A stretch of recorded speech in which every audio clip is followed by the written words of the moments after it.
En fin d'après-midi, la salle de cours de la fac est baignée d'une lumière dorée qui découpe des rectangles nets sur les tables, tandis que le néon grésille faiblement au plafond.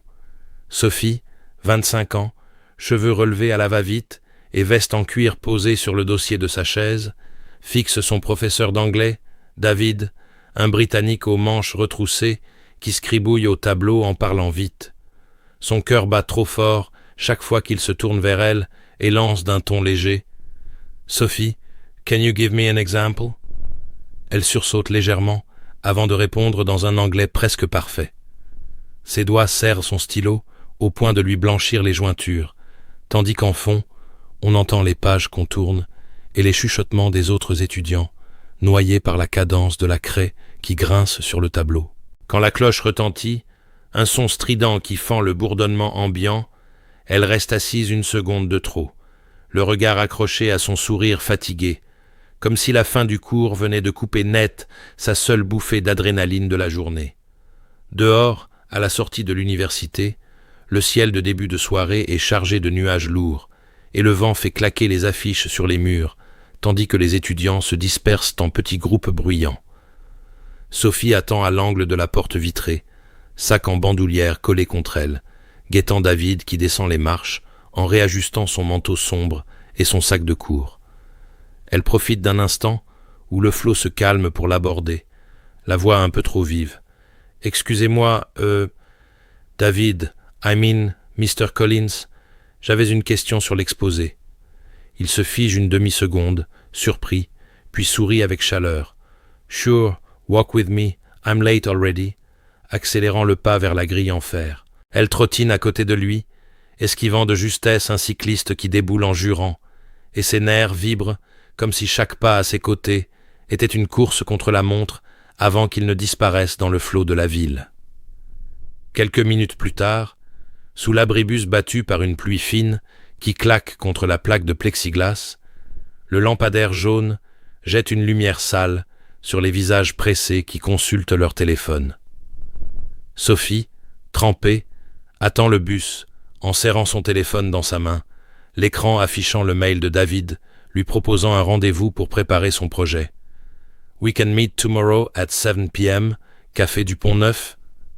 Sa respiration s'accélère, tandis que le bruit régulier des voitures sur le bitume mouillé forme un fond continu, et elle murmure pour elle-même « C'est rien, c'est juste pour le cours », sans y croire une seconde. Deux types bruyants, capuche sur la tête, la bousculent en ricanant, l'un jetant un coup d'œil à l'écran avant de lâcher « Ah ouais, t'as un date avec le prof, toi ».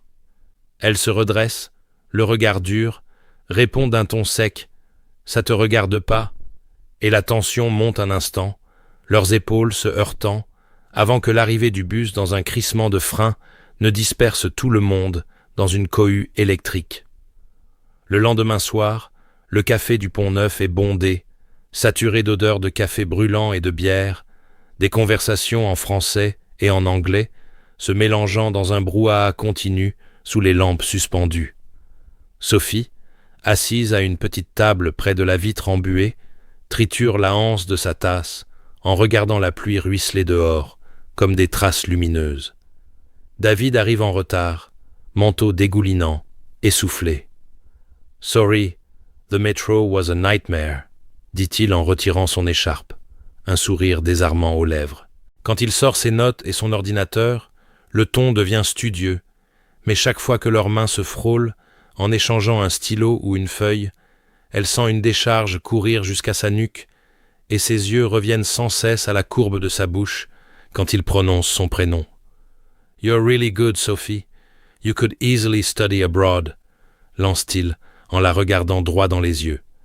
Elle avale difficilement sa salive, le cœur battant à tout rompre, et répond à voix basse « Maybe I just needed the right teacher », avant qu'un éclat de verre brisé au comptoir ne détourne brièvement l'attention de la salle, tendant l'atmosphère d'une nervosité brusque.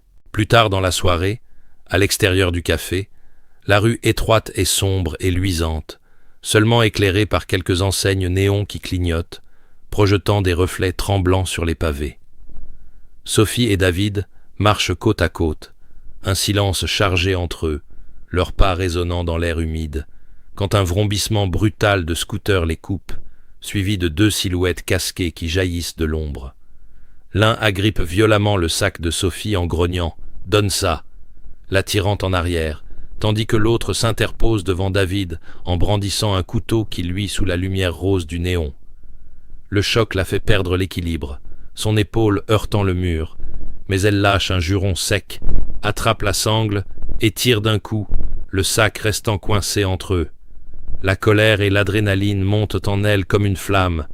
David crie « Hey, leave her !» en essayant de bousculer le type au couteau qui le repousse rudement. Sophie en profite pour asséner un coup de genou dans le ventre de son agresseur, lui faisant lâcher prise dans un râle, avant que tous deux ne détalent sur le scooter en démarrant dans un grand crissement de pneus et un panache de fumée grise. La ruelle retombe dans un silence brutal, seulement troublé par le goutte à goutte de la pluie et la respiration saccadée de Sophie et David, encore secoués sous la lumière vacillante d'un réverbère. Sophie serre son sac contre elle, les mains tremblantes, le cœur au bord des lèvres, et lâche dans un souffle nerveux « Putain, j'y crois pas », pendant que David vérifie d'un regard rapide qu'elle n'est pas blessée. Il pose une main sur son épaule, chaude et ferme, ses yeux sombres brillants d'inquiétude. « Are you okay? You were incredible. » Elle rit, un rire cassé par l'adrénaline, puis ses yeux croisent les siens, et l'espace entre eux semble se rétrécir d'un coup, comme si la ville entière retenait son souffle. « J'ai juste paniqué », murmure-t-elle, mais elle ne recule pas quand il s'approche d'un pas, et dans cette seconde suspendue, au milieu de la nuit humide et du lointain grondement de la circulation, son envie de l'embrasser devient une décision prête à tout faire exploser.